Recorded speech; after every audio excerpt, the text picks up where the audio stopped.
Good evening, councillors. Good evening, staff members, and thank you for being here. And to our guests tonight, welcome to our council meeting. We'll begin our meeting with the acknowledgement of the Wurundjeri and Kaurna people, the traditional owners and custodians of the land and waters of the Light Regional Council area. We pay our respects to the elders, past, present, and emerging, and extend that respect to other Aboriginal and Torres Strait Islander people who are present today. Do we have any apologies? And I have one from Councillor Bill Close.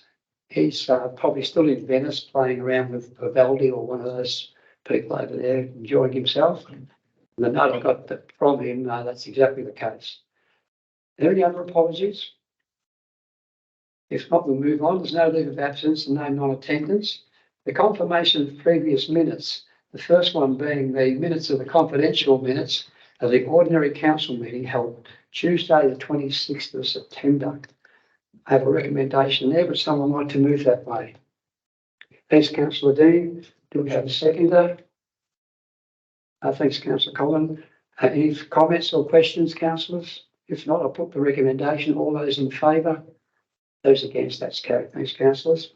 The next one being the confirmation of the minutes and confidential minutes of the special council meeting held Wednesday, the 4th of October. I have a recommendation there that these minutes be adopted as true and correct record. Thanks, Councillor Ellison. That's the question? Yes, question. Councillor Michael. Can we just clarify to the extent that we can when we're not in confidence what elements of that held in confidence? Is that correct? Did we make that clear in this the whole thing? Yeah, I think that's the case. Even though when you look at the report, there's probably areas there that are probably not that confidential. Yes. Thanks, Councillor Mogul. Any further questions, councillors? If not, I have a recommendation there. All those in favour? Those against? And that's carried. I need a second. There was no second. No second. Councillor Ellison moved it. We a second, councillors. Someone like to second that? Councillor Collin. All those in favour?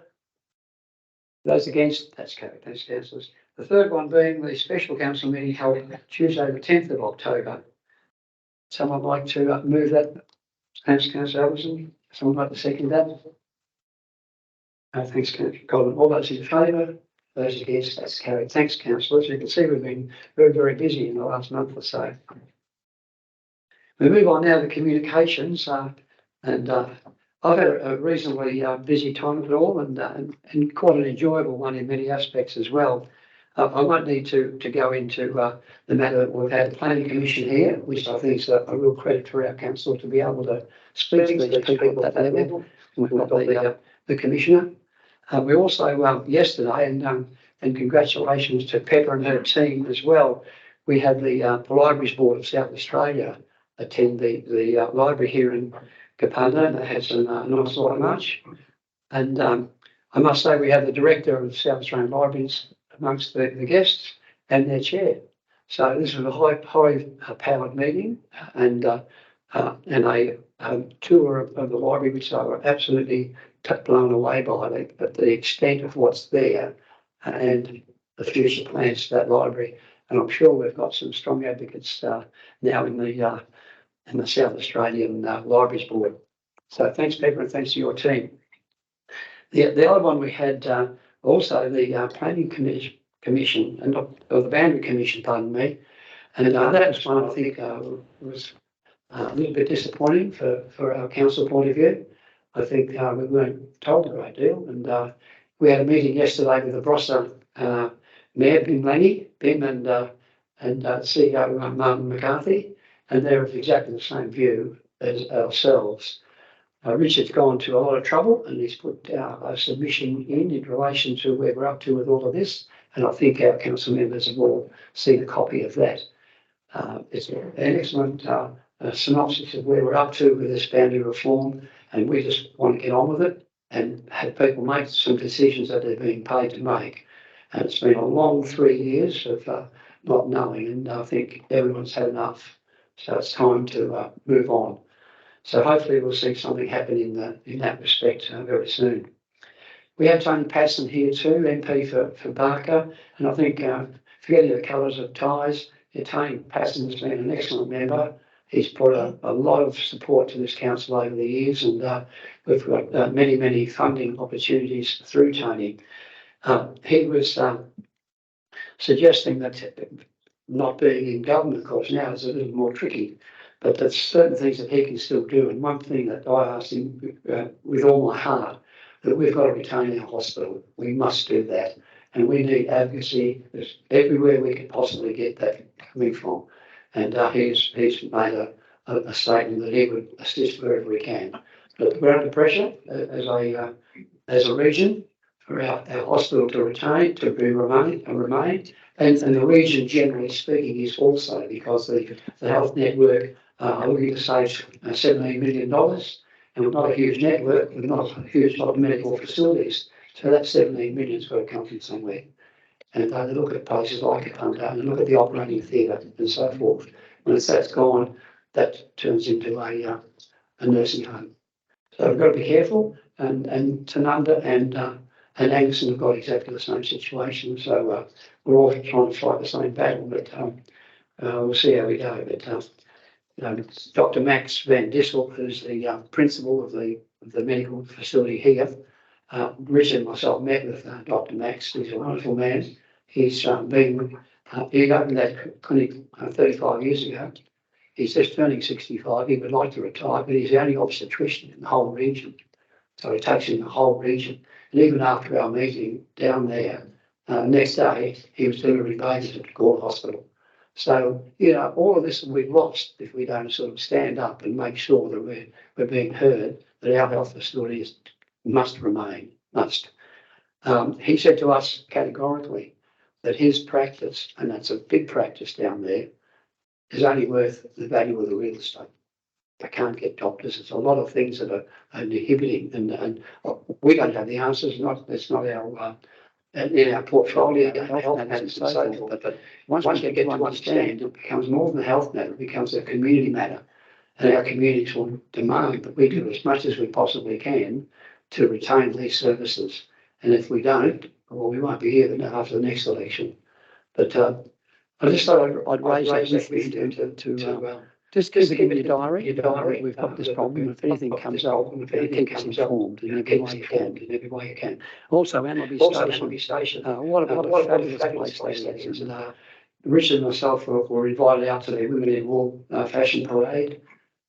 Richard was going to be one of the models, but he pulled out at the last minute. It was absolutely fabulous. It's what they do out of Anlaby, and their spring festival on the Saturday was outstanding as usual. That goes over the weekend, but I was there on Saturday, and it's absolutely outstanding. That property, what they've done to that is amazing. They've done that in a relatively short period as well. At one stage there, the Anlaby Station looked like it was in trouble, and it was going absolutely nowhere, not anymore. And they were so pleased that our council supported their event, and they're going to let us know about that later on. That's about all I have. Any council members like to provide a report? Thanks, Councillor Dean. Thank you, Mayor Bill. I'd just like to point out that come Thursday, Councillor Lynette is due to receive an award from the LGA for 40 years as a councillor. So I'd like to congratulate Lynette.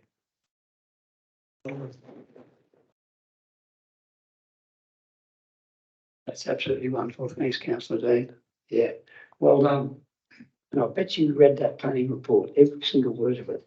What's coming up tonight? I bet you did. Yes, that's it. Yes, see?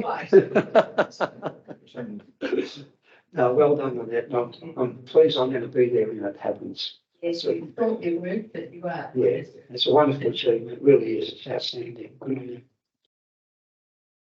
on you. Any further comment? Councillor Fabio. Yeah, just quickly, some of the correspondence that I've had is in regards to matters surrounding the sugar gum trees at Greenock Recreation Facility, and I acknowledge the fact that Trudy, who's present in the council chambers, has sent me some correspondence. I apologise, I haven't had a chance to read it, so I'll read that and perhaps schedule something in for the next meeting.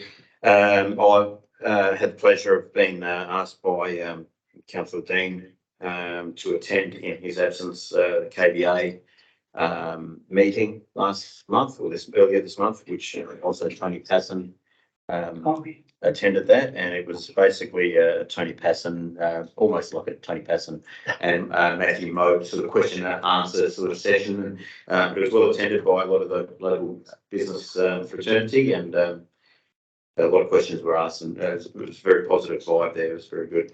Other correspondence that I've had is from the Greenock CFS captain regarding the fire ban, which on the recorded message for the council states that the fire ban commences on the 15th of November, which is counterintuitive to what the CFS have been notified. And I'll thank you, Craig, for taking that on and looking at getting that amended.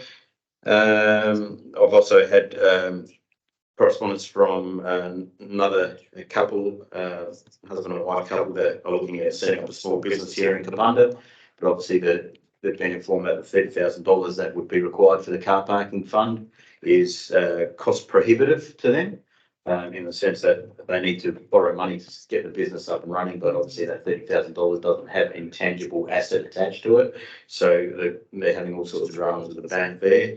Again, I've spoken to Craig, and I thank you for the guidance that he's given. I'll pass that information back to them. Correspondence, obviously, from more from residents of Hawkers Creek Road, which again is about that report that was asked. And thank you, Megan, for that. And I'm sure they'll get mentioned later tonight. The other one, which is more recent, which I haven't had a chance to escalate, so I apologise for this, is the weeds as you're coming off Sturt Highway onto the slip lane, turning left onto Horace Highway. You can't actually see the traffic too well coming out of Gawler's, where the weeds are quite tall and the vision's quite obstructed, so I will raise that in a formal sort of manner. And that's it from me. So thank you. Thanks, Councillor Fabio. Well done. It certainly has. Well done. Anything further, councillors? If not, I'd also like to acknowledge Trudy up there. You're very passionate about your Greenock, and you've done a wonderful job in your time down there as well. So we acknowledge your presence tonight, and thank you for being here. We move on now, councillors, to our action items, which is 8.1, and our code of practice that says that I'll give you the page number and any matters on that page, just to put your hand up and we can discuss them. So we start with page 6. Are there any matters there that you'd like any further information in relation to? Page 7. Yes, Councillor Peter. I have a question about the Oldham Street project, and at the bottom of the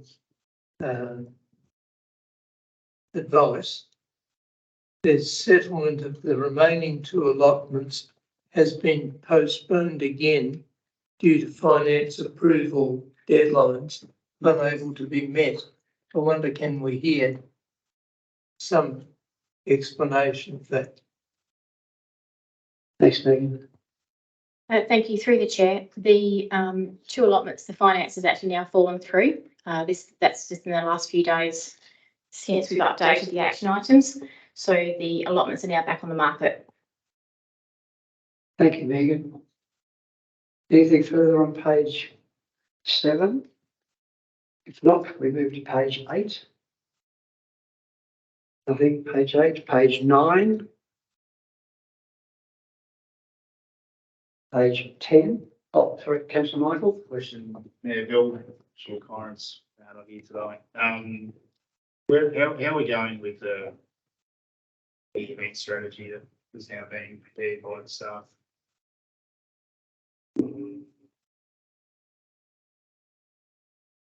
So obviously, through the chair, thank you for the question. With Kyron on leave, what I will do, I'm happy to take that question on notice and come back to you with that if you like. No worries, thank you. Thanks, Doug. Thanks, Councillor Michael. Anything further, councillors? Councillor Collins? Yeah, I've got one from page 9 actually. That was following up what Friday was saying about the car parking.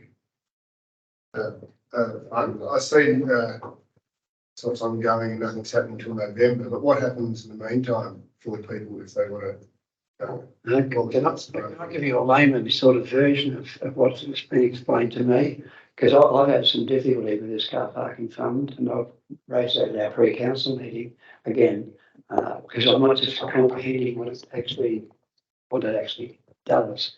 But the fund itself, the car parking fund, as I understand, is a state government requirement, planning requirement. We have to have it. Simple as that.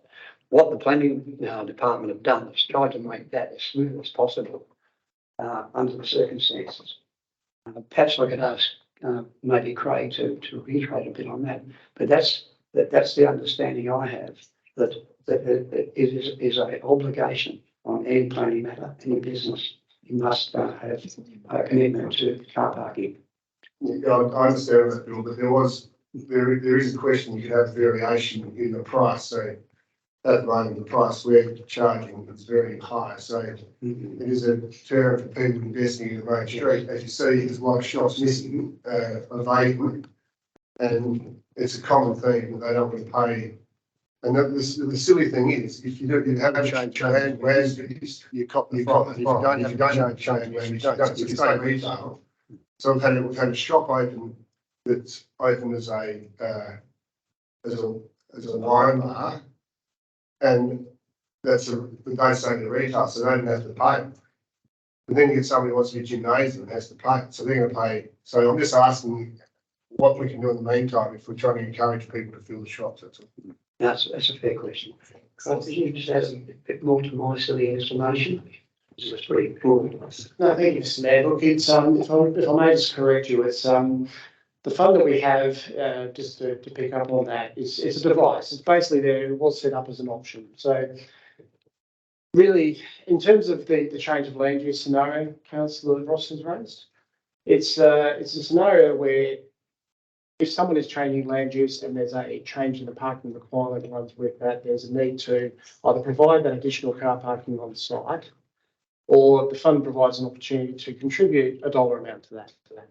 And the council puts it aside in the fund and will utilise that to provide car parking within a defined area. But Councillor Ross, your more pertinent question about the amount, this is where we are caught at the moment. The fund that we've established had a gazetted number attached to it in terms of the contribution. And because of the change in legislation moving from the Development Act to the PDI, Planning Development Infrastructure Act, we are limited in being able to make changes to it. Okay, we can't gazette any fee.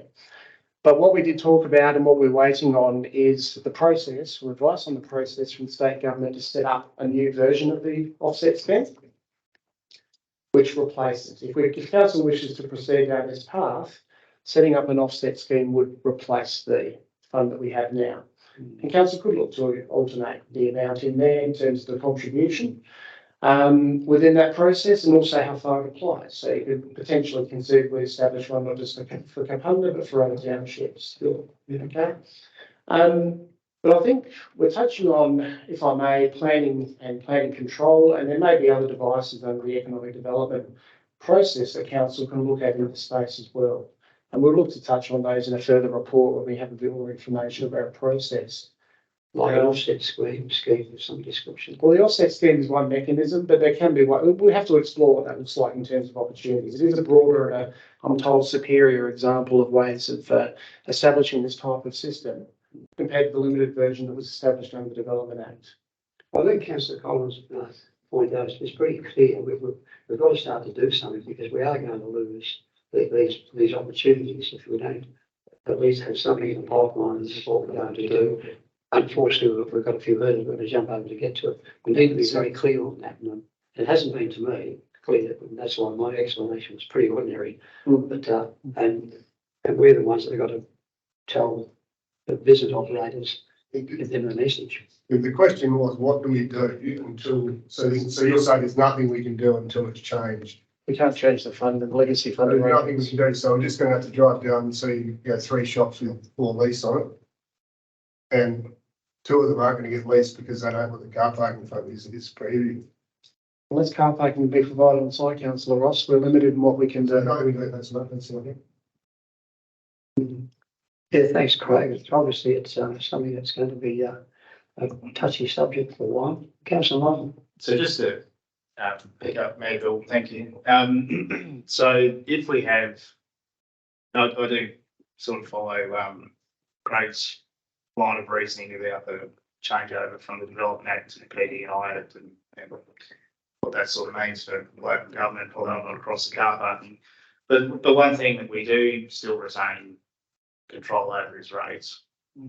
Although we've sort of dealt with that this year. I just wonder whether there's a bit of a thought bubble. If we can't deal with the car parking fund, is there a way to deal with that through rating somehow? Noting that, we had a conversation about our commercial property rate, I think is already quite high by comparison to some others from memory. Is there some relief we can offer through that, through rates to offset the parking? I don't know, it's something it's a lever we can pull, if we can't pull the other one, Thanks, Richard. Yeah, through the chair, I think the answer to that question is yes. That is council's mechanism, and council resolved through in the previous formation of council to assist the Freeland Foodland as an example, and put in a rebating position there, which this year we'll see that group assisted through its rates of upward of $15,000. And again, without going into the detail of why, the council resolved to do something about it. Again, an economic development attraction, I think, is what you're sort of alluding to there. Yeah. Councillor Neave. There's a question of Craig. I know with some of the previous ones, I remember, I think with the chemist shop, and that was done, that the number of car parks was negotiated downwards from the formula number to, I think, the number that was half what it was going to be originally, which made it more manageable. So if we can't change this stage, change the quantum per car park, can we use a bit of generosity in negotiating the number down? Because it's been the case, I think, quite obviously, that the numbers provide more car parks than you really need. And so you're getting people to pay for things that actually the town doesn't really need to that extent. And a little bit of common sense here, if we have the power to do that, would be pretty useful. Thanks, Councillor Neave. Anything further, councillors? You do that, Councillor. At the risk of straying into assessment areas, and I know Lisa's here as our assessment manager, but in terms of an assessment of car parking, we haven't been limited to the change in legislation as well as a standardised policy across the state in the form of the code, whereas previously we had our own development plan. Our planners are adept at looking at the circumstances in every application really, but they are subject to applying it across the board. So they would look at a particular application, establish the car parking would be attributed to the existing use, and then really look at the additional car parking that would be required. But they'd be bound to seek that provision either on site or in payment to this fund, which is I've understood has happened in the case of the matters that have raised this query in recent times. So there isn't really an option to limit or reduce the requirement, if you would, because they are bound to apply what the code requires in terms of the zone, and it is standardised across the state now. Thank you, Craig. No, Councillor Neave. I think I remember that Foodland in Freeling had a 2-year rebate. Was it 1 or 2 year? But they only were able to access that after they had given their finances to council and as an acquittal. Am I right? Through the chair, partially right, it's 5 years, and there's a range of financial triggers in there that will see them, or that may not see them get a rebate beyond this year. No, that's all right. So through the chair, then can we offer to people who are private enterprise like the gymnasium, can we offer them a rebate and go along the line from Dean that that they don't have to supply, how many would they need? And what is the planning on the gymnasium, do you know? Yeah. It's $3,900. Through the chair, and as Craig said, without cutting across the assessment side of things, I know that group had approached our economic development team to work through it, but had chosen not to pursue it any further.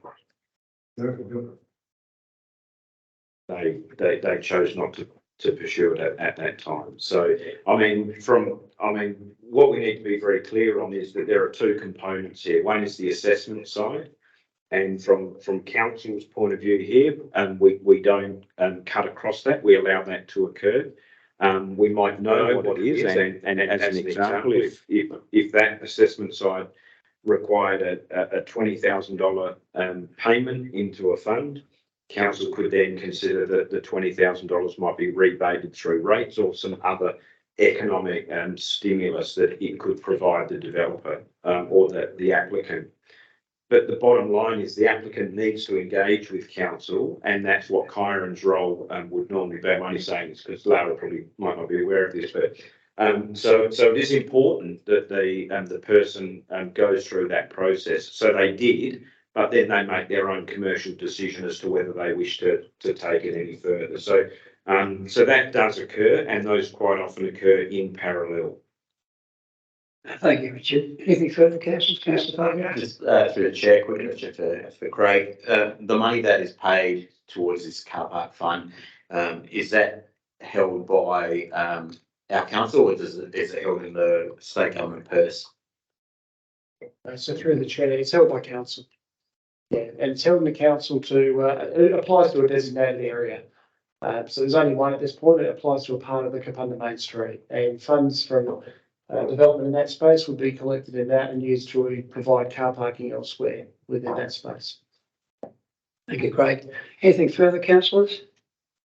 If not, anything further on page 9? Not to move to page 10. Anything on page 10 we wish to discuss?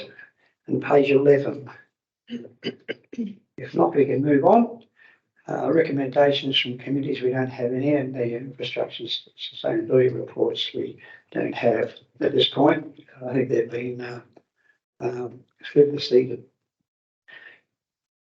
Section 11, the Strategy and Economic Development Reports. 11.1 is the Strategy and Economic Development Update. And there's a series of action items.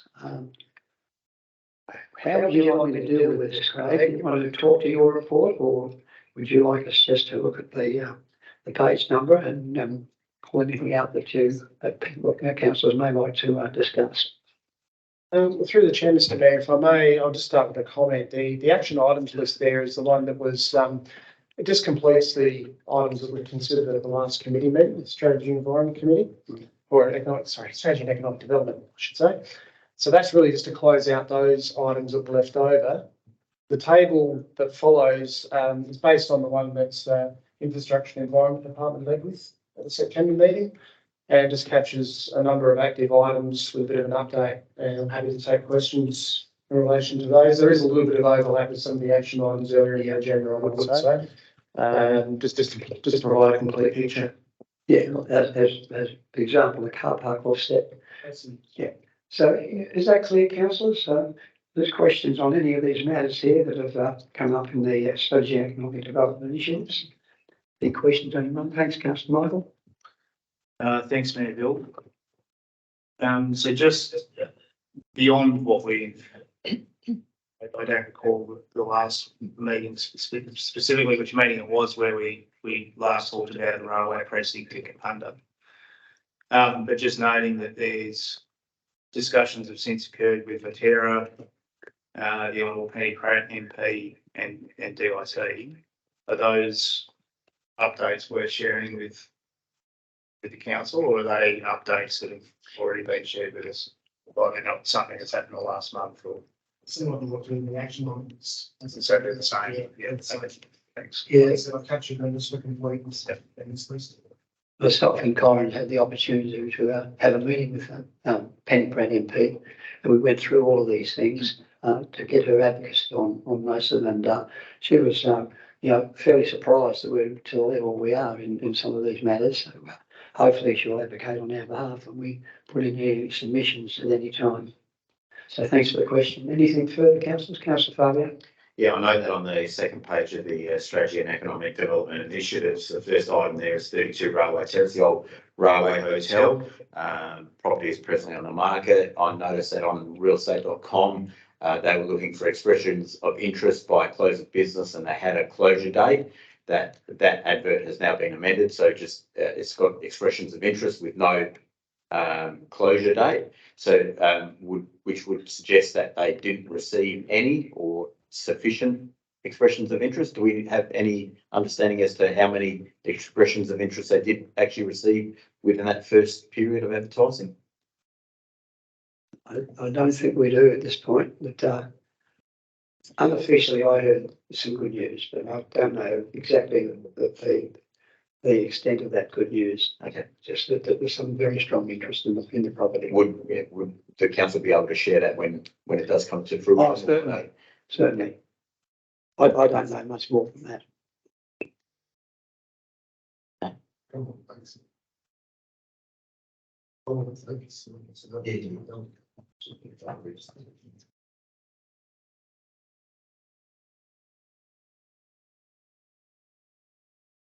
Are we having a private little chat over there? Councillor, I apologise, and just so everyone can hear what we spoke about. Councillor Ross mentioned to me that the Commonwealth Bank has obviously got a financial interest in that property, which we're well aware of.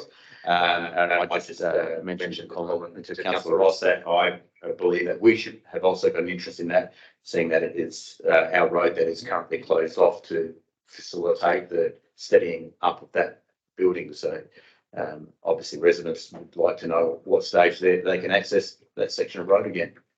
Oh, absolutely. And I was hoping Councillor Simon might buy that because he's got the capacity to be able to fix it.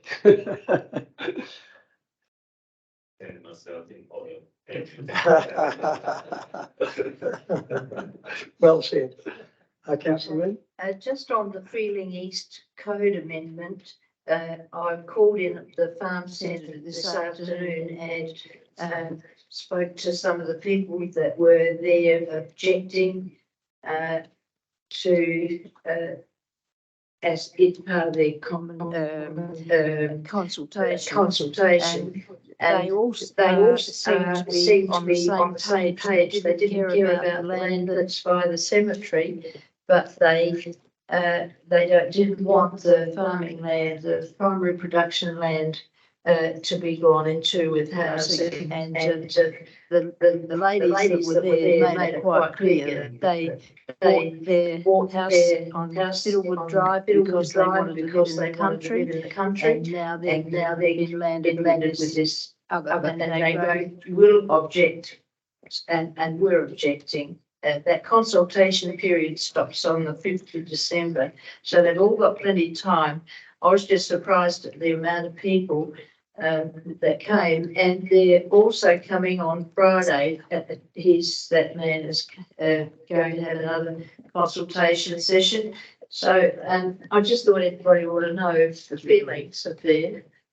Yeah, no, thank you, Councillor Lynn. I think this parcel of land has been through our chamber once before, many years ago now. Yes. I think it has. Remember, Crow's Foot Paws was part of that. So it's back on the agenda. I think we've got a report later in the agenda, haven't we, tonight on this matter? Yes. Oh, No. Could I ask a question of Craig? This land, is that within the character preservation area? Through the chair, it's excluded from both character preservation and the environment food production areas. Yeah, it's within effectively what an area of been nominated for Freeling potentially to grow into, subject to rezoning, of course. Yes, subject to rezoning. Okay, thank you. Anything further, councillors, on page 15 or in part of this report? Councillor Simon? Yeah, through the chair, the community engagement strategy review and update. I was just wondering, it says that the state government hasn't put out the community engagement charter, so therefore we're sort of waiting for that to happen. But then there's a suggestion that we could do an interim report and then make changes if that charter drops. So question, it says you don't have any idea of the indicative timeline, but are we talking weeks, or in months or years? That's one thing. And then the other thing, in your mind, should we do an interim community engagement strategy and then do the adjustments later? Thanks, Craig. Thank you, Mr. Mayor, and through the chair, and to councillors, Deputy Mayors, I should say. I'll get called out too. For the question. In answer to the first question, we don't have a time frame, I don't believe. Pepper's been helping with this and looking into it for me and for the department. And in relation to the second part as to whether we should, I defer to council in respect of that in fairness, but from what I understand from Pepper, a few councils have stepped into this space and updated their comparable engagement strategy. So we could effectively start a process to look at that. The only comment to make on that is that whatever we do in the interim, we may need to change when a community engagement strategy is released, as far as what's contemplated or foreshadowed under the legislative changes. Yeah, thanks, Craig. Anything further, councillors? Councillor Simon? I do have one more question. First of all, actually, I asked about your opinion, your personal opinion. Would you think it's a smart idea to do that, or you think it's probably a waste of time? Well, through the chair, in terms of, sorry, I didn't mean to dodge the question of my opinion first up. The engagement charter that we have is, in my opinion, at least comprehensive in the way that it can be applied. It does refer to some fairly common basis components to it, but that's not to say it isn't warranting of at least a review, at least at a high level, and to see if there's anything in there that we think ought to be upgraded. We could do that as an interim exercise within council as a project, is my view. We produced the last one effectively in-house. One of our former staff leading that, Mr. Chown, Andrew Chown at the time. So we could do that, but like I say, any work that we do could be subject to change if something is released by the government in time. Thank you, Craig. Thank you, Councillor Simon. One more? I have one more question. There's a point about illegal dumping and how there's been a spike. Is there any explanation why that might be? Why now? I mean, I've seen our trucks out there shoveling massive piles of building material from the side of the road. It's like, how does this happen and why now? Is there any explanation? Through the chair, look, I'm sorry, I don't have an explanation as to why. And even I wouldn't really share any theories because they're not really informed theories, other than to say that we've noticed that whereas you see sometimes this is on more back roads and more obscure areas, I think many would have seen that some of it has started to appear on some of the main thoroughfares, Teely Highway being one that stands to my experience in the last couple of weeks even. So our staff are looking into it in quite a detailed way, but I don't really have enough to suggest any reasoning or trending. Yeah, thanks. Thanks, Craig. Anything further, councillors? Not. We've got a couple more pages on this to go. Do you want to go through these first? No. Okay, page 18. Anything there, councillors? And page 19. And then we move on to page 20, which is the last of them, and the recommendation is at the halfway down the page. And I've got a mover. Any questions, councillors? Councillor Fabio, second the motion. Any questions, councillors, or comments? If not, I'll put the motion. All those in favour, those against, and that's carried. Thank you, councillors. We move on now to our reports for information, 12.1. The first one being considerations and costs of holding council meeting at the Hewitt Centre. This is as an outcome of the motion that was carried at the previous meeting. Are there any questions, councillors, in relation to this matter? page 21. I have a comment. That Councillor is that I mistakenly raised or composed a motion on this, and really technically it's subject to a rescission motion, and I'll be putting a rescission motion to that for the next council meeting. Yes, thank you, councillor Peter. Yeah, I mean, correct me if I'm wrong here, but the motion at the last meeting in the first point was that we amend the code of practice for meeting procedures, and that was resolved. The second part of that motion was to request the Chief Executive Officer and delegated staff member to provide a report to the October meeting of council and advise of the best dates of holding our meetings at the Hewitt Centre, and we've received that. So at this stage, we've received the report. I don't know where we take this from there. Do you have any advice on that, Richard?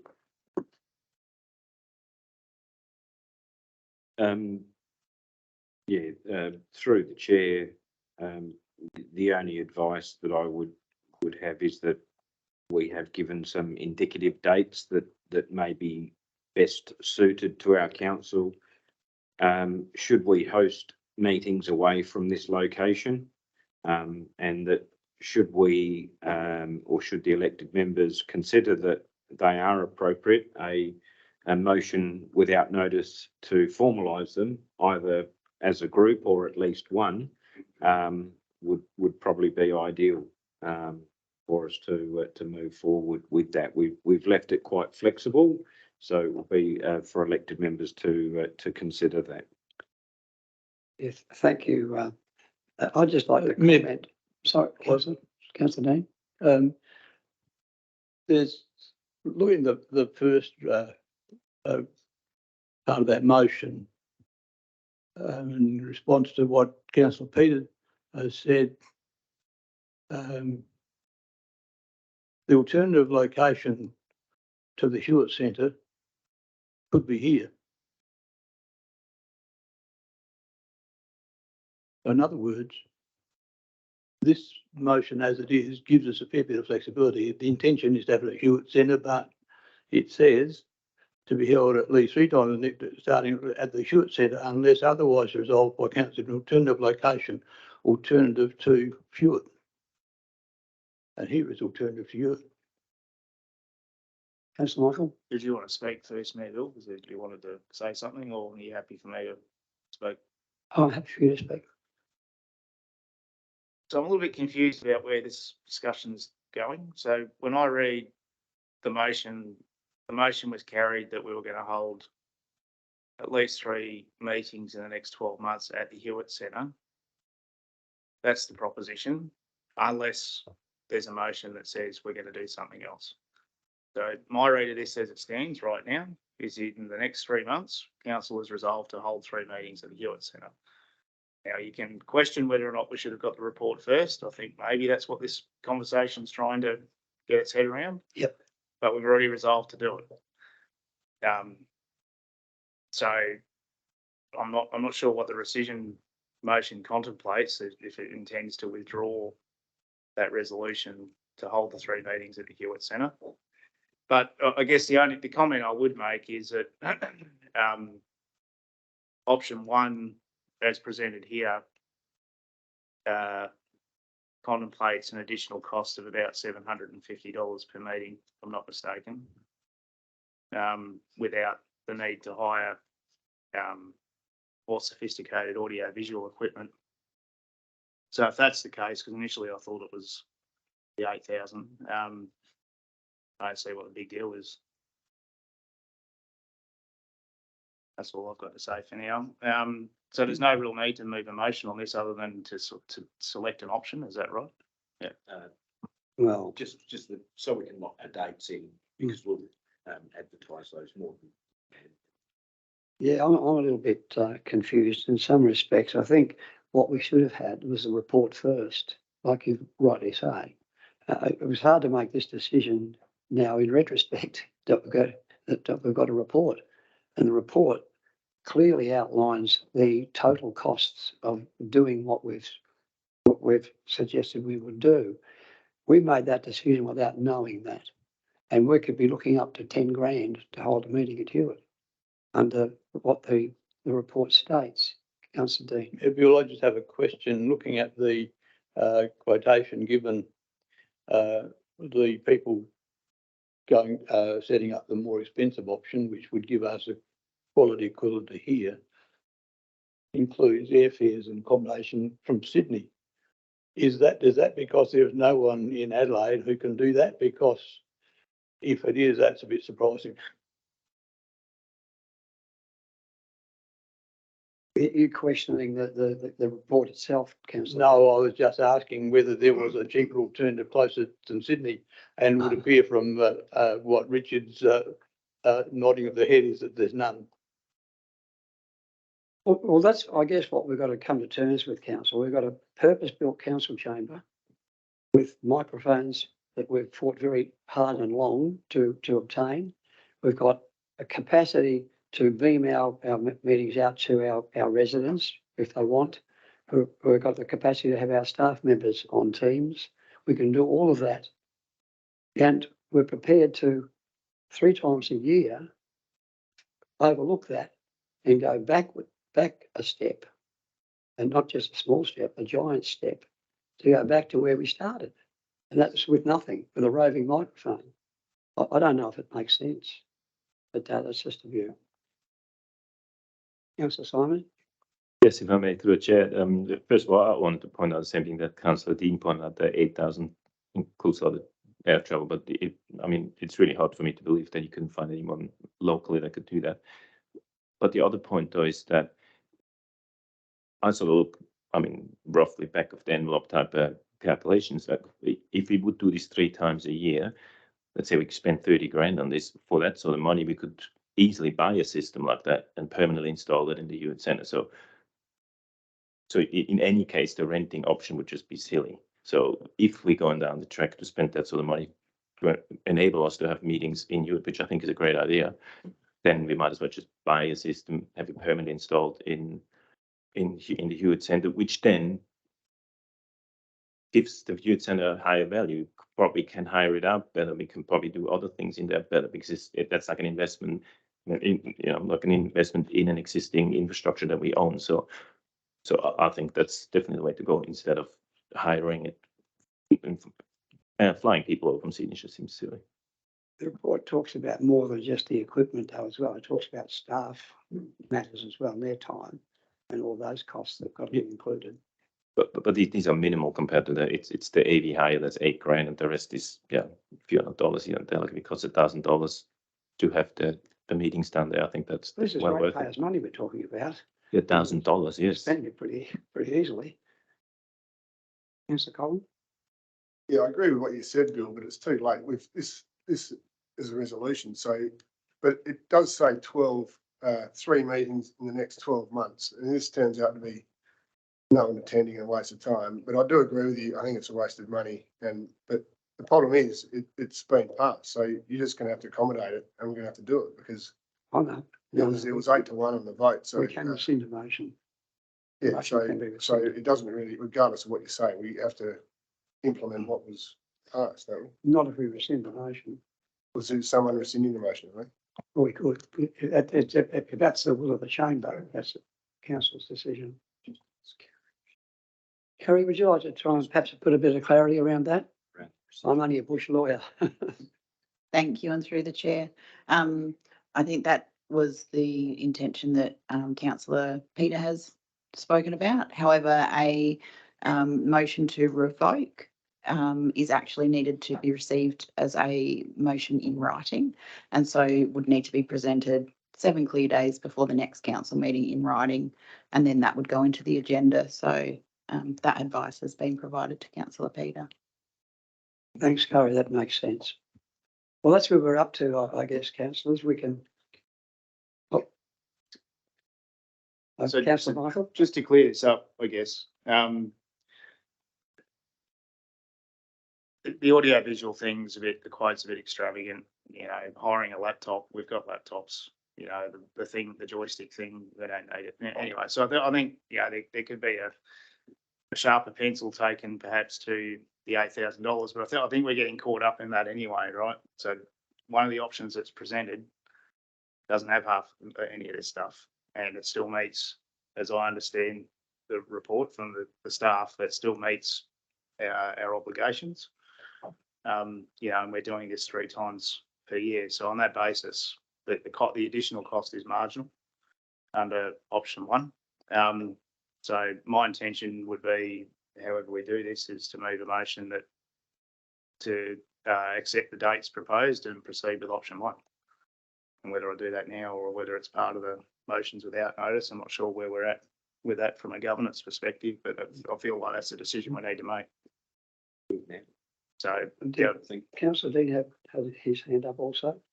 Yes, so Mayor, Bill, there's one other option that I think could be investigated. I just noticed from a quick look on the net that a single one of these wireless 16 channel would be $70. So that's 1,100 odd bucks for 16 of them. Then of course you've got to have some other controller unit, but I would think that you could buy a whole unit for less than $8,000, which you'd have forever.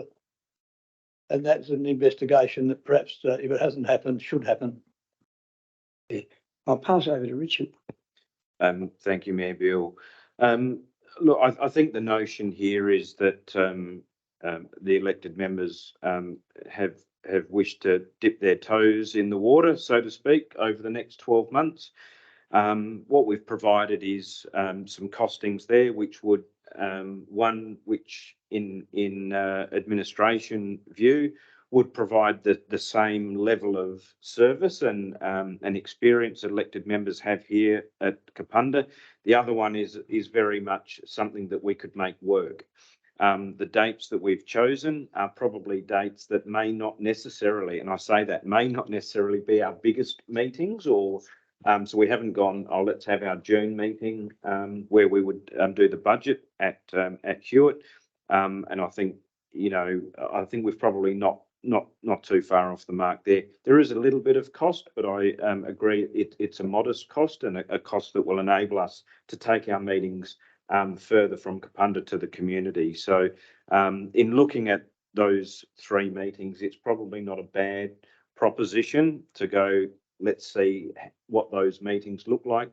December is generally a smaller meeting, so it enables us to iron out any bugs before we get sort of through to March, and we can test it from there and get elected members' feedback. So we certainly wouldn't be advocating for flying people in from Sydney to do that when we can have a roving microphone. So that would be our view. So. All right, the matter's on the table at the moment. I think Councillor Michael's put a motion. So, yeah, Mayor Bill, Councillor Michael, move got a a motion that council accept the report as provided, or words to that effect, that we hold our ordinary council meeting at the Hewitt Centre on the 23rd, on those dates, the dates provided, and proceed on that basis with option 1 as presented by the staff to hold that meeting, those meetings. Question. Councillor Simon. So the option 1, because there's 2 option 1s. One option 1 is about the microphones or whatever, and that's probably what you're referring to, Councillor Michael. And then, but there's about the caterers. There's an option 1 and option 2 as well. So I don't know if we wanted to go for the on-site caterers or the current caterers. The question to that, so the current caterers, they just charge when they provide food. They don't have like an overall budget. And so I mean, if we don't have them, we're still gonna have to pay them. That's not the way the contract works. So if you don't have the caterers for that one meeting, do they still get paid for that meeting because they have a contract over 12 meetings or something, or not?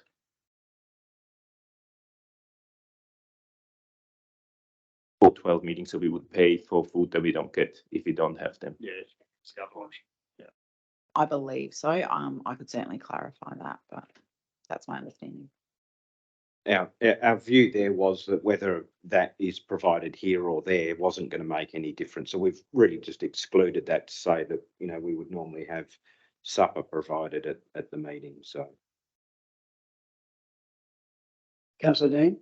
I wouldn't like to see that motion limit us from exploring a more sophisticated alternative that was affordable, just in case the 2 microphones only wear pretty thin pretty quick.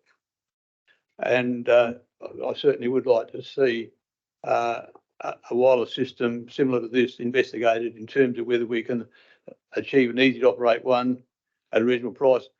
And in this day and age, I'd be very surprised if we couldn't. Yeah, thanks, Councillor Dean. Any further questions, councillors?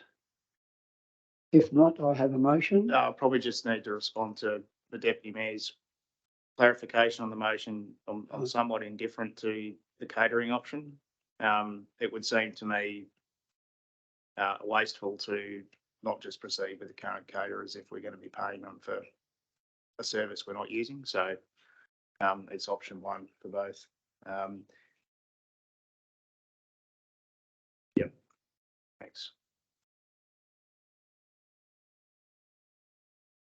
All right, things like we might have solved the initial problems with the microphones and so forth.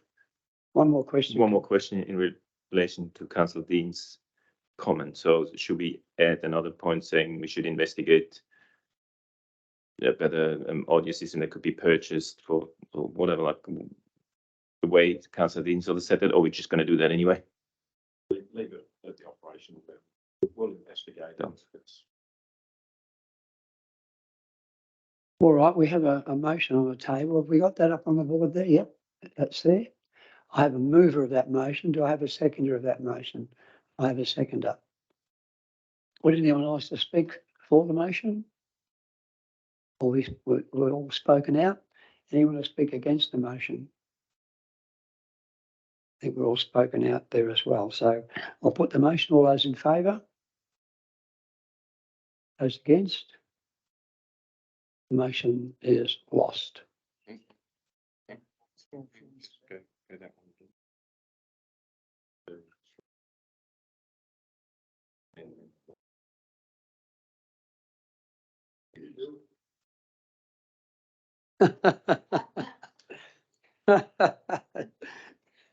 Had to happen. Yeah, I'll do the right thing. I think I'll do the right thing by the ratepayers. I'll vote against the motion. I'm voting against the motion.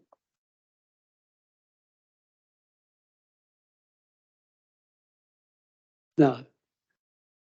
Well, that's right. No, we're not going for the motion that's there. How do I word this? Yeah.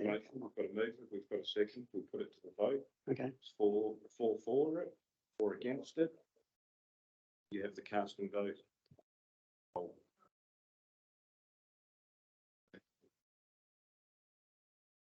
Yeah, so I'm against that motion. I oppose that motion. I'm against that. Thank you. We have a division. Before we get to that, and just to ensure that everyone understands what has just occurred, and that is our meeting procedures have still been updated to say that we will have 3 meetings in the next 12 months between or in the 12 months from October onwards. The motion that has been put forward was simply to identify those dates that would be best suited at Hewitt and how we would do it. So that is the only motion that is lost. It does not close the door to something alternative at that location.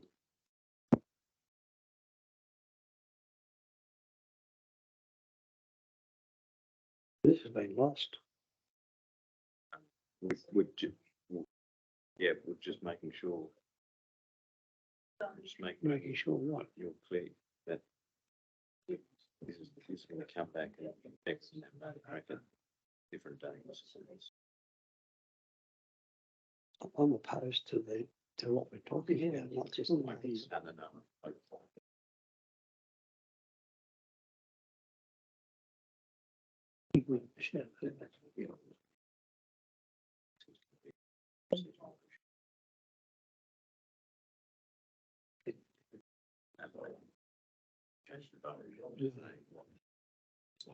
No. I still wouldn't matter. Sorry.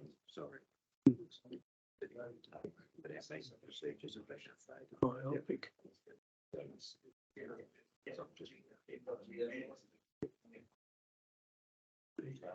The tree.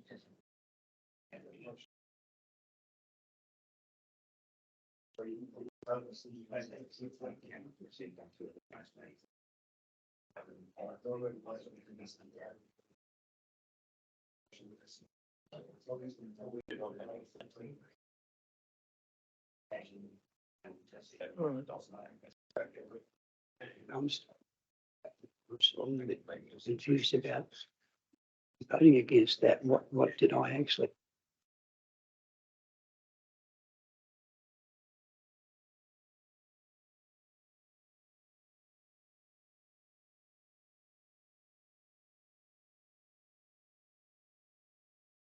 I think we might just have to get back into our business procedures and walk past this one. I think Richard has explained the fact that, and Gary's explained the fact too, that the motion can be rescinded. And that would need to be done in writing for the next meeting. And that may happen and may not. But currently we're in a status quo situation. Nothing changes at this point. That's why I voted against that motion, because that would change it. And now nothing changes till the next meeting if a rescission motion is brought forward and passed. If that's where we're up to. Am I right in saying that?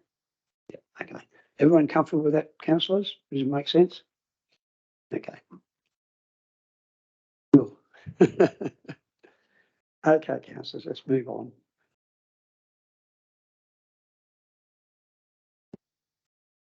Councillor, did you call for a division, Councillor Peter? Okay. All those people who voted for the motion could just stand in front of your seats, please.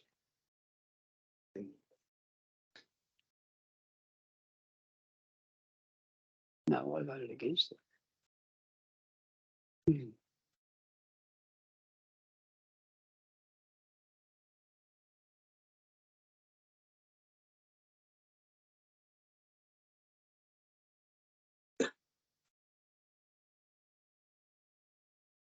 I'm going to strangle Councillor Bill when he gets back.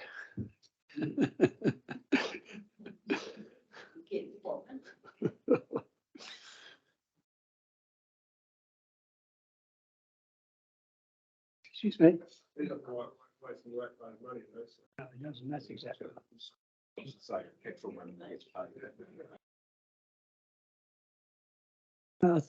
are we okay there? Thanks, councillors. Well, that was a hearty debate. Thank you. And thank you so much, Corey and your team, for getting all this information together. It must have taken quite some time. And it does make us sit up and take notice, doesn't it? Any meetings, whether we're here or in Timbuktu, they cost a lot of money to put together, and a lot of people's time and effort too, and their contribution to these meetings. And much of it's voluntary as well, I might add. We move on now, councillors, to section 12.2, which is the Hawkers Creek Road Kapunda speed review. And we have this is just a motion, just an information item. Any questions, councillors, or comments? Councillor Fabio? Naturally, thank you through the chair. I'd just like to thank Megan and her team for the detailed response and the information that's been provided to me. As a personal comment, I'll make the acknowledgement that I find it extremely disturbing that speeds were recorded along that road of 114 kilometres an hour and up to just shy of 120 kilometres an hour. And Megan's provided me the additional information which says that at what sites that was actually recorded, which according to the map on page 27, those speeds were recorded at site 3 and site 4, which taking into consideration the topography of that area, that's probably the most dangerous section of road, most undulations, and also probably the most narrowest part of roads with the blind spots, I guess, because of the undulation. I acknowledge, obviously, the conclusion, which correct me if I'm wrong, Megan, but there is some further deliberation, or I guess assessment being done as to the potential use of some signs, namely crest, dip, floodway, that sort of thing. So thank you for that, and comfortable that this is in the public forum, and I can respond accordingly to residents of that area with the information that's been provided. So thank you. Well put, Councillor Fabio, and thanks very much, Megan, for your considerable efforts in getting that information together. We move on now, councillors, to 12.5. It's the Rosebery Township. Excuse me. Oh, 12.3, pardon me, Mr. Page. A temporary road closure, Smedley Street and Beck Street, Kapunda. It's an information item there, councillors. However, are there any questions? Pretty straightforward. And the temporary road closure at Kapunda RSL Remembrance Day service, another one that's fairly straightforward. But are there any questions surrounding either of those two matters? If not, we can move on now to Lisa's report. And thank you so much, Lisa. This is an extraordinarily well-crafted report with lots and lots of information in there, which is going to be helpful. Any questions, councillors, in relation to the Rosebery Township Expansion Section 138 clearances update? Seems like there's been an awful lot of work going on down there. No questions, councillors? Self-explanatory.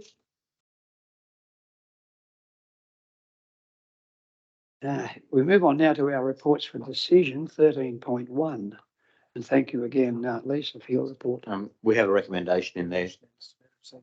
Oh, pardon me. Can I move that recommendation? Yep, thank you, Councillor Fabio. The recommendation up on the screen.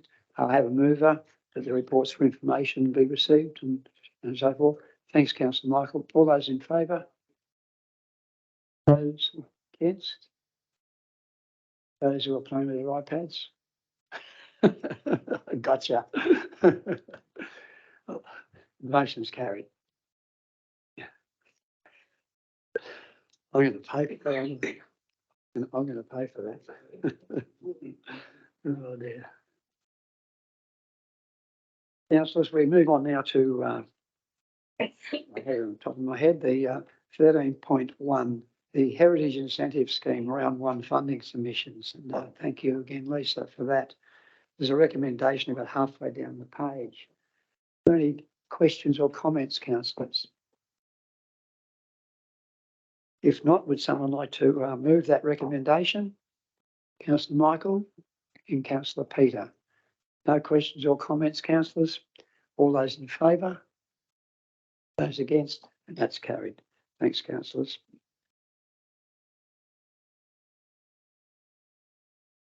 Moving on now to member nominations for the Adunda Kapunda Health Advisory Council. I don't know whether I have to leave the room or not, but I think I may have been nominated for this position.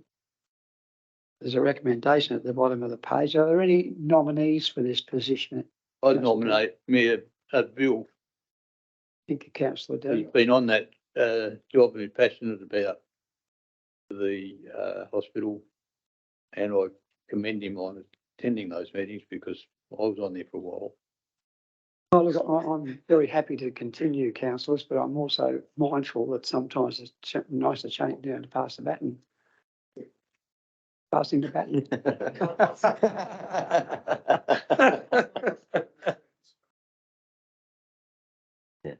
Yeah, thank you for that, councillors, and I really do appreciate it. And I would have liked some support though. In some respects, I'm the only male on the board on the council.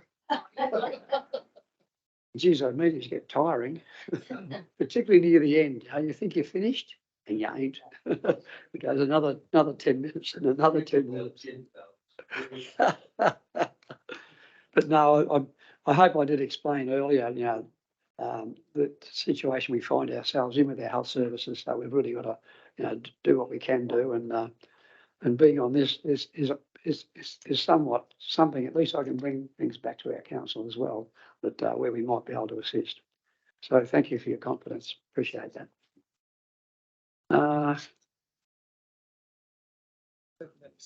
We have a mover and a seconder. Can we? All those in favour? Those against, that's carried. Thanks very much, councillors. Thank you, Colin. You can vote against it, Bill. I'm a bit embarrassed. 13.3, Dr. Nigel, the General Manager for our Business and Finance, a cash debenture review, has prepared a very in-depth report, and does a recommendation about a third of the way, page 41. Any questions, councillors, or any comments in relation to this matter? If not, thank you, Councillor Alderson. We have a mover and we have a seconder. Would you like to speak to the motion? Would you like to speak to your seconding? No. All those in favour? Those against? That's carried.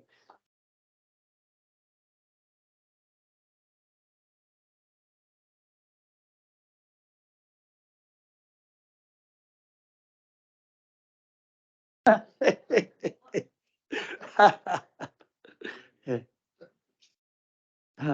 Councillors, we're moving on to the last section of our meeting tonight, which is, oh no, pardon me, do you want to do the supplementary agenda now, or do you want to do that? No, I think we'll do that now. Yeah, we have a supplementary agenda, which Craig has apologised profusely 1,000 times, but in fairness to him, a lot of this information wasn't available at the time where we have the agenda printed, which is a Wednesday nights now.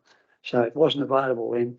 And as you know, we don't accept late items. So this was one way to get it onto the to our agenda. And I think most people would accept that. Would you like to comment in any way, Craig, before to introduce your report, or? Well, thank you, Mr. Mayor. Look, I don't really have anything to add to it, and members are probably pleased to hear that because it is quite detailed. So apologies, but I think the key is really the submission, the draft submission, that the attachment to the report, and I'm happy to receive any questions. But basically, I've tried to capture the tenor of the discussion that we had when the commission representatives were here on the 10th. Thank you, Mr. Mayor. Well, I think you've done an outstanding job, and I say that both in terms of this report and the submission and your presentation when the commission was here last week or so. Excellent, and you've captured what I'm sure most council members here, or all the council members here, would like to see in our submission from that presentation that we received.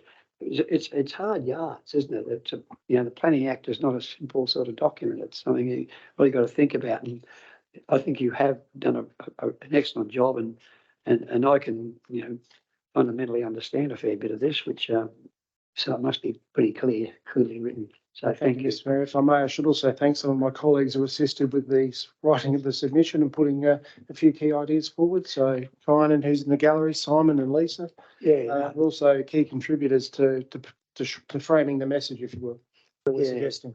Thank you, Mr. Mayor. It's great to see the staff members here tonight too, in support of this as well. I think that's excellent. There's a recommendation about 2/3 of the way down page 3. Oh, Councillor Collins. Yeah, I think it's a very good letter. The only thing I would comment on, I think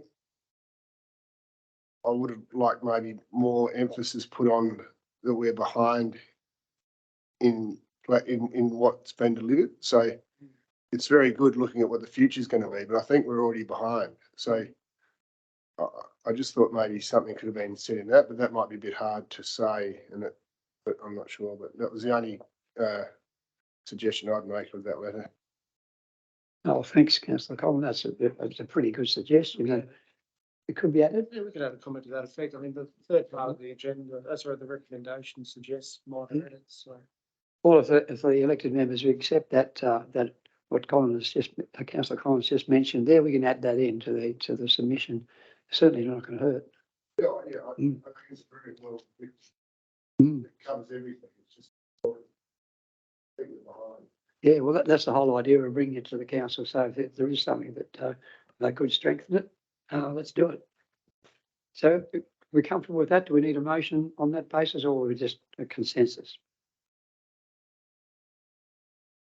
Yeah, no, the additional wording that Councillor Collins raised, I don't think it's very minor.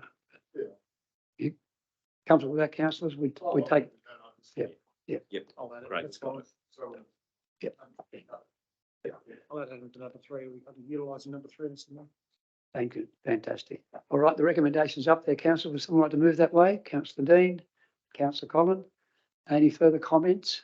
If not, I'll put the recommendation. All those in favour? Those against, and that's carried. Thank you, councillors, and thanks so much, Craig. We can move back now to page 46, which is our final page.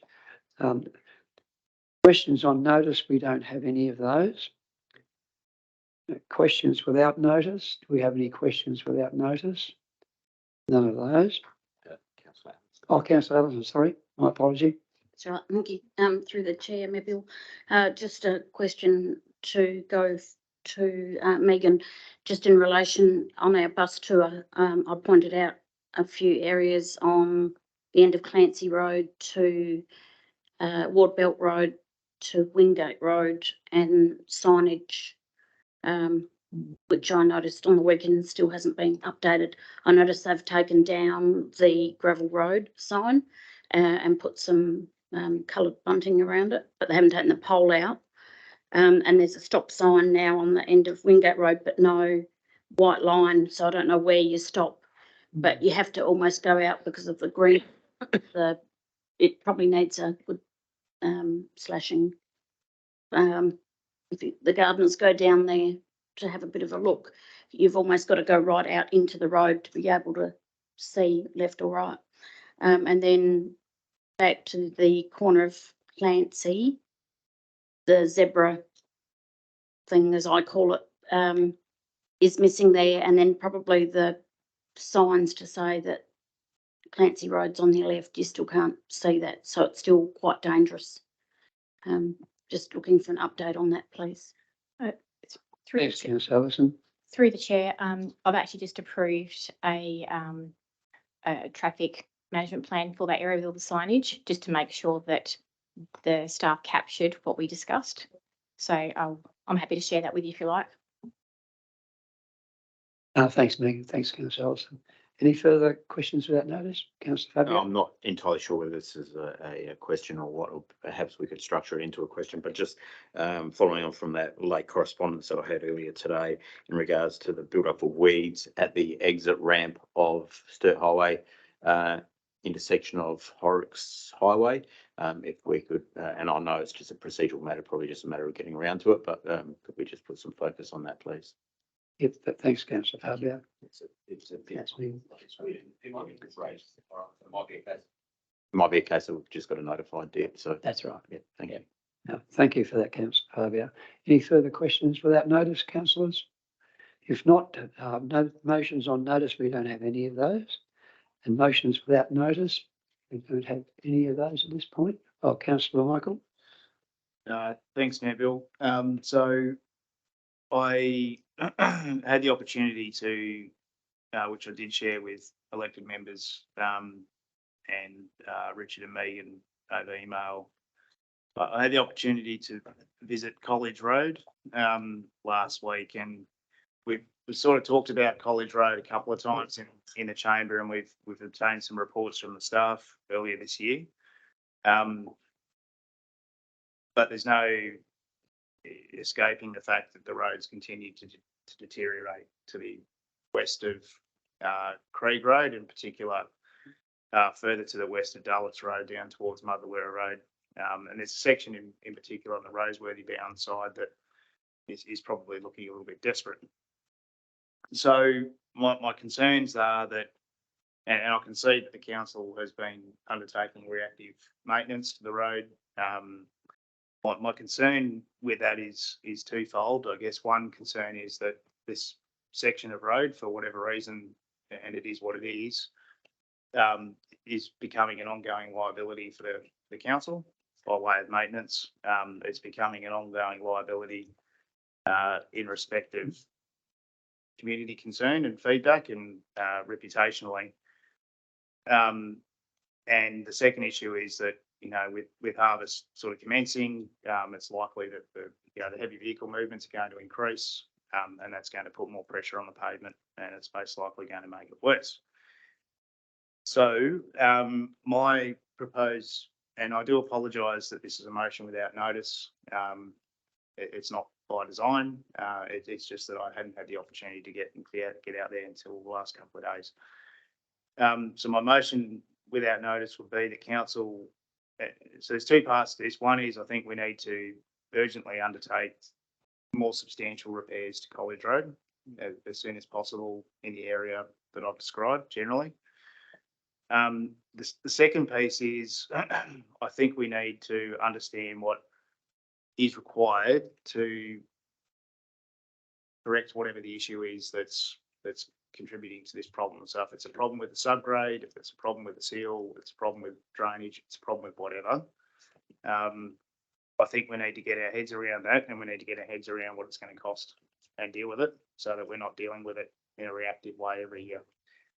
So the motion without notice is that council directs the CEO to arrange for immediate and urgent repairs to correct all current potholes in College Road, particularly in the area to the west of Krieg Road, and carry out the work as soon as possible, and preferably for the second week of November.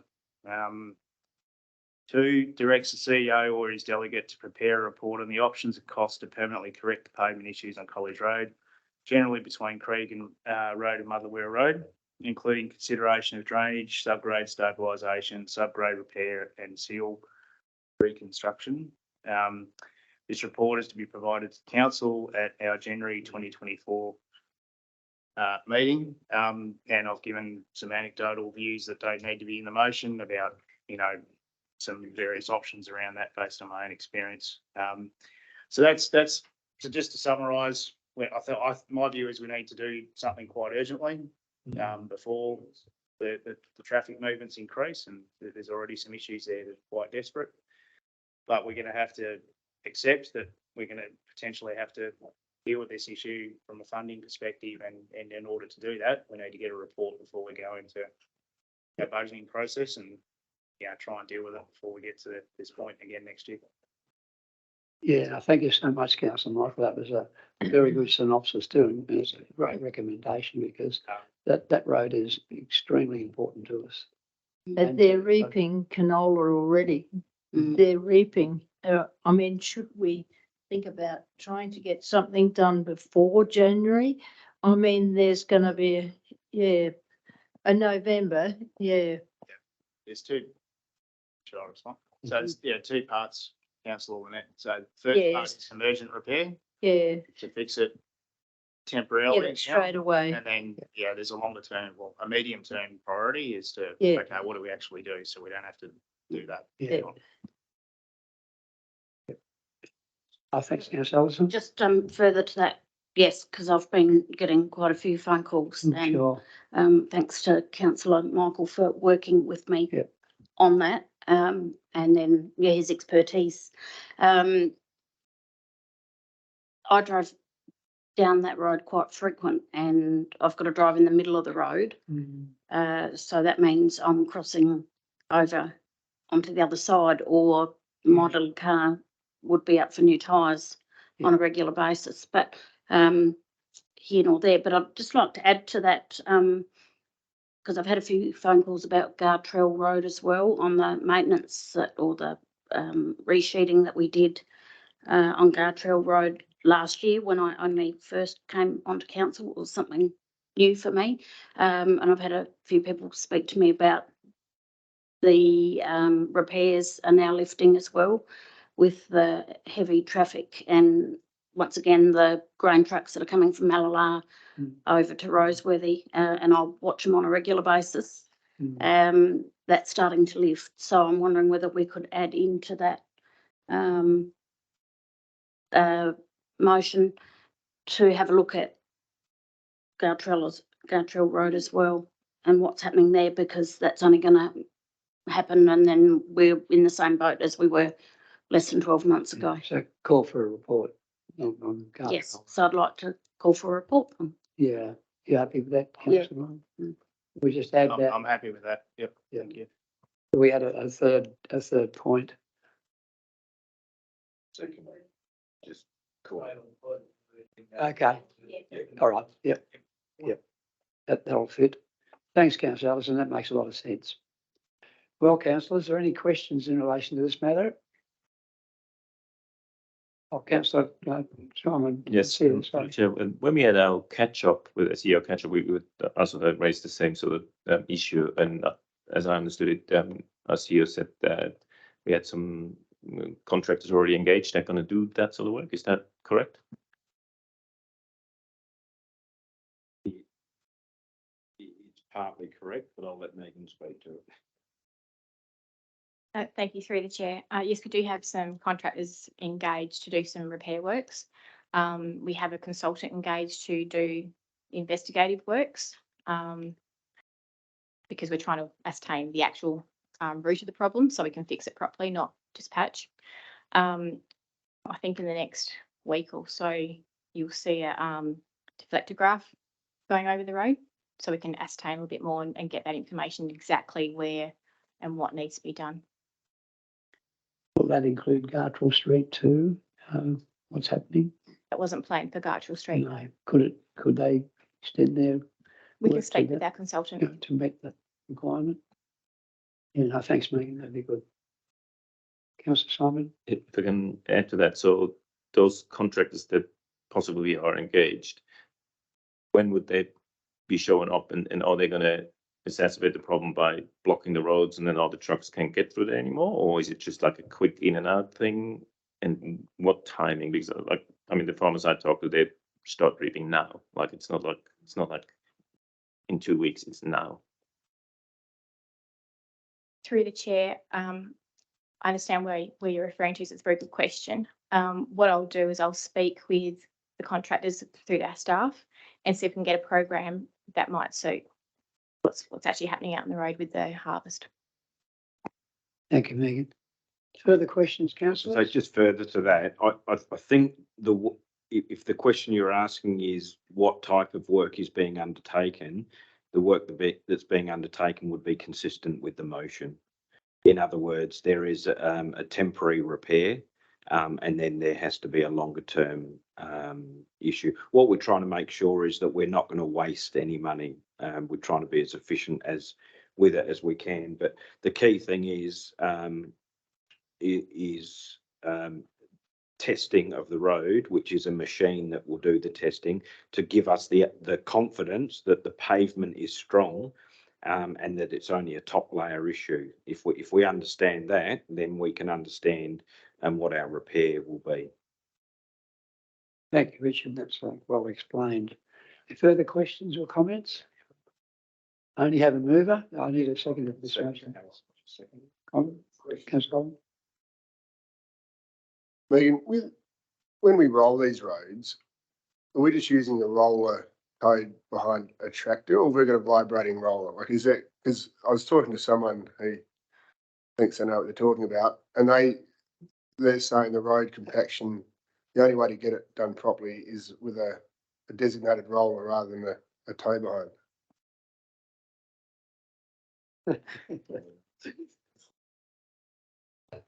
Right, road builder beside me here.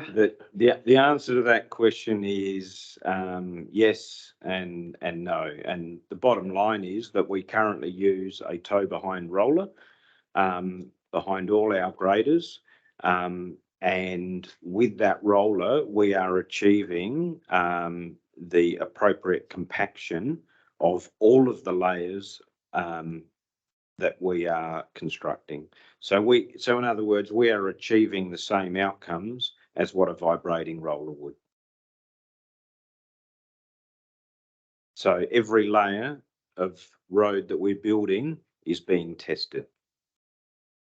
Is it more efficient to have a designated roller? If you're doing, I'm not just, I know, I could see if you're doing rubble, laying rubble, having a tow behind roller would be good enough, but is there an argument to say if you're laying bitumen, you need to get it harder and you need to, with a roller, this goes up, he goes back, and that the efficiency would be better with a proper roller, wouldn't it? Like, it just seems like that to me. What I'm saying is that when we are building a college road, we are testing each pavement layer every 500 metres, and we are getting the same compaction as what would be from a vibrating roller. How many times? I'd need to check with Mick. I take the point on that. So what, do we use the tow behind roller when we rip a road, or what do we do then? Is it that same effect? If we rip it? I suppose there are two different issues there. So unsealed roads versus sealed roads. So a sealed road, if we're doing a brand new construction, we will do a certain amount of ripping of the base layers to make sure that the next pavement layer is actually going to be bonded with the subgrade. Okay. Thanks, councillor. Any further questions, councillors? I've got a mover and a seconder for the motions up there. All those in favour? Those against? That's carried. Well, we have no confidential items at this stage, and our next meeting will be on the 4th Tuesday of November. Thank you so much for your attendance tonight again, and thank you so much for the input into all of the discussion. I think it's been an excellent meeting, and everyone's had an opportunity to have a say, and I think we've got some really good outcomes as a result. So thanks everybody, and thanks to the staff members, and thanks to our guests up the end. I officially close the meeting. Oh.